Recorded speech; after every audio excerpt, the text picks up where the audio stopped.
Alright guys, so I decided my first video kind of just showed how to test the circuit, quickly, but it wasn't real, I didn't really go into detail on how I reached that conclusion on that Ford, that 2008 Ford Escape, with the 2.0, no start, no crank condition. First of all, you could always start by pulling codes and see what DTCs are in the computer. This one didn't have any codes, so that would have been no help. But the customer's complaint when they initially came in was that they had to push in on the key to get the car to crank, and every now and then they would flip the key. They were doing all kinds of weird stuff with the tumbler portion of the switch to get the car to start. But that's a dead giveaway. You've probably got an ignition switch problem. However, in the case where you don't have that condition and it's not a hard no start, no crank, intermittent or whatever, these are some of the checks you would do in more in depth, so that you could actually diagnose it as being a bad switch with 100% confidence that you made the right call. So what I'm going to do is I'm going to pull up a wiring diagram of that starting circuit, and on my tablet here. Hopefully you'll be able to see this fairly well. So we're just going to go in here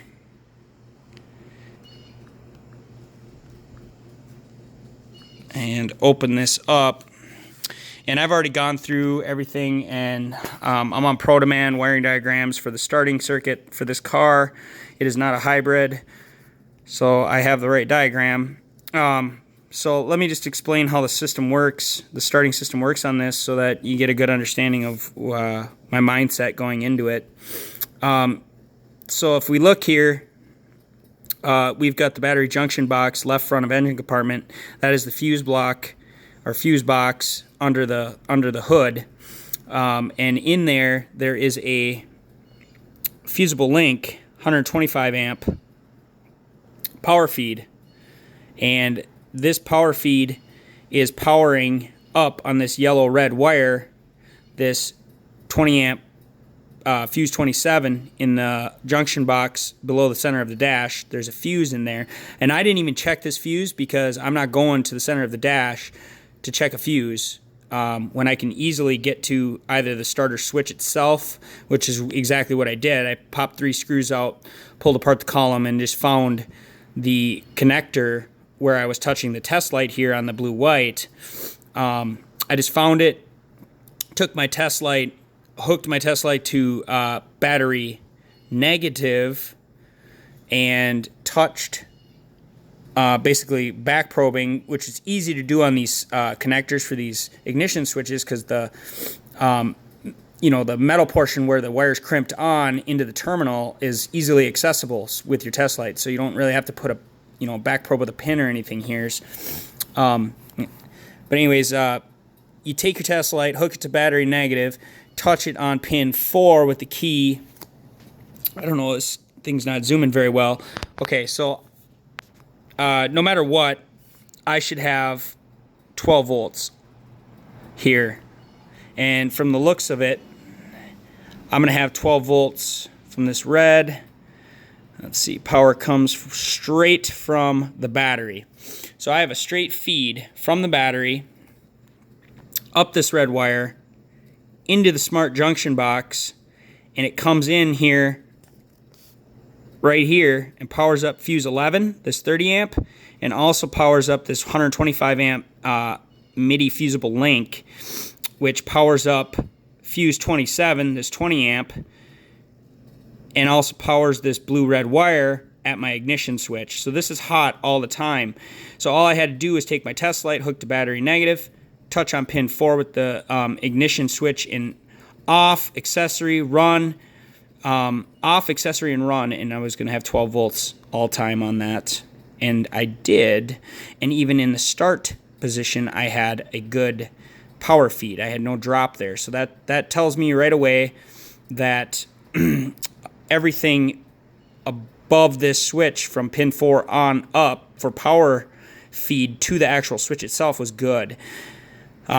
the next check I did was, because it was easier access and it was right there, was just went over to the blue white on the connector, put my test light on that, still hooked to battery negative, and when I put it into the start position, I had no 12 volts coming out on the blue white.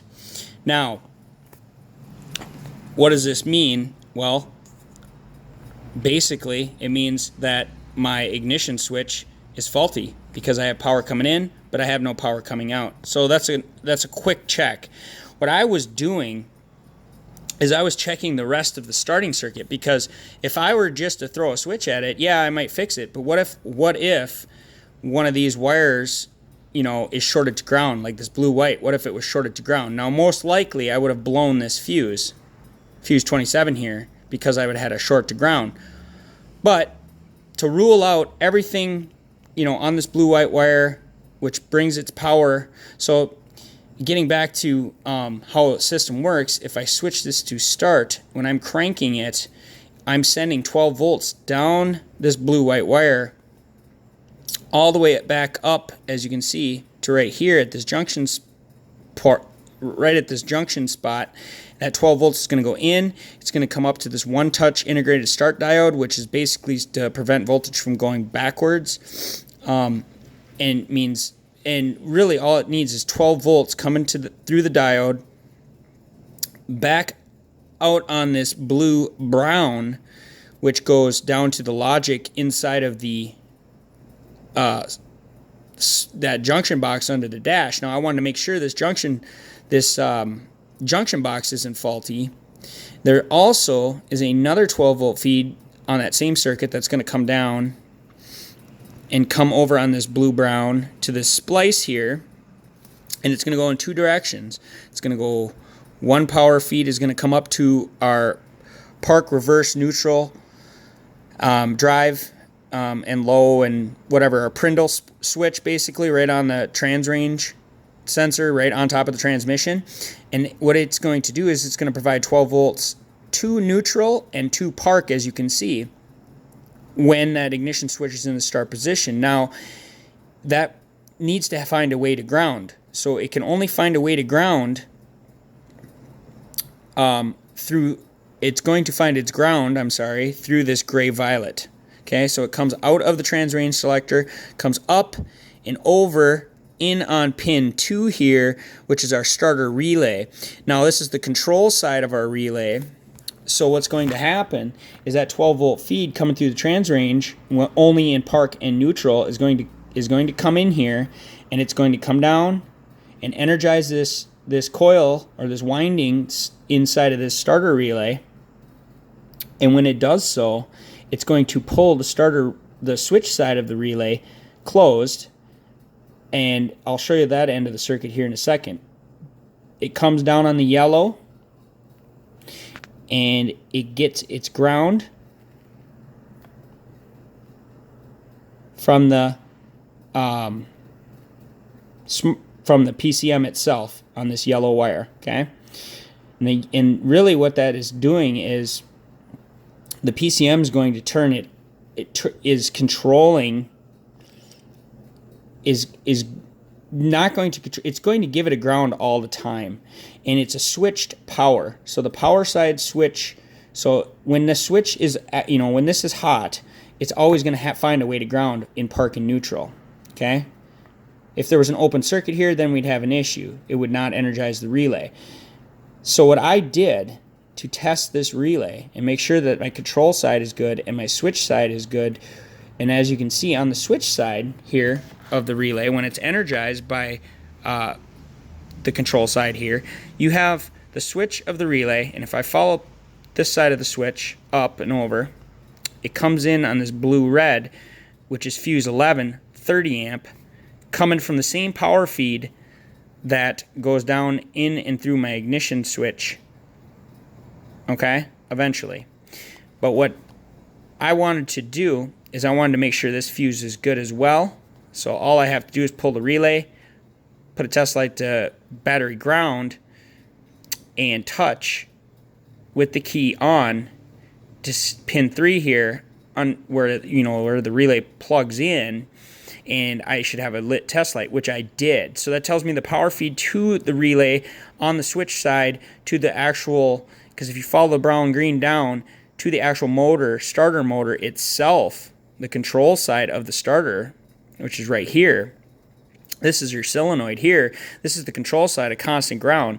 If I have power coming here, okay, then really all I'm concerned about is if I'm actually getting an energized relay, and this switch is happening when I turn the ignition switch. Here's the issue, okay? Here is the issue with this. Where this power feed comes from through the Prindle, okay? If I look at it, the computer's monitoring it on this side, and it's also coming from up here. At the same spot, our ignition switch, or it's getting its power feed from that diode, okay? Now, where does that power come from again? It comes from these two blue wires coming down here, this blue-white coming from the ignition switch itself, and this one here, this blue-white here, going to the one labeled SMR coming into the actual PCM is not the power feed, okay? That is a monitored circuit. It's monitoring that 12-volt feed. So what I'm doing, essentially, is I'm being the ignition switch when I was taking my test light, hooked to battery positive.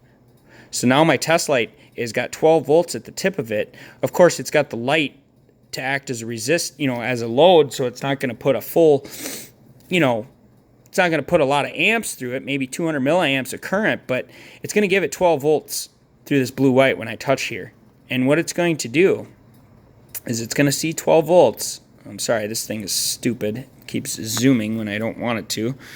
It's going to send, when I touch that with my test light, it's going to send 12 volts up to this junction here, and it's going to go down to the logic in the PCM, and the PCM is going to see that 12 volts. And that 12 volts is going to hit this diode, and it's going to come in, and if you read about this, it's a one-touch integrated start diode. So once 12 hits these two blue browns, the logic inside this smart junction box is going to communicate with the PCM,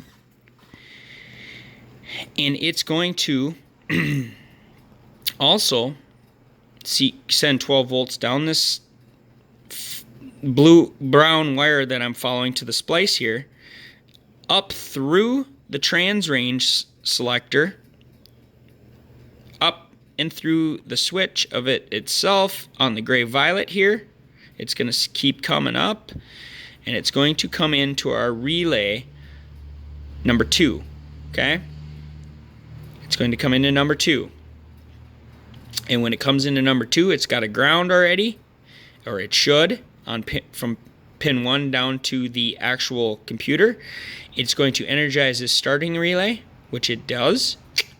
Close that, provide power down the brown-green, all the way down, and energize the solenoid of the starter and start the vehicle. If that happens, I know without a doubt that as long as I've got 12 volts coming in on number 4, which I did, and I can give this 12 volts, okay, or have 12 coming out of here, which I did not, but to test the rest of the circuit and make sure the starting circuit is 100% good.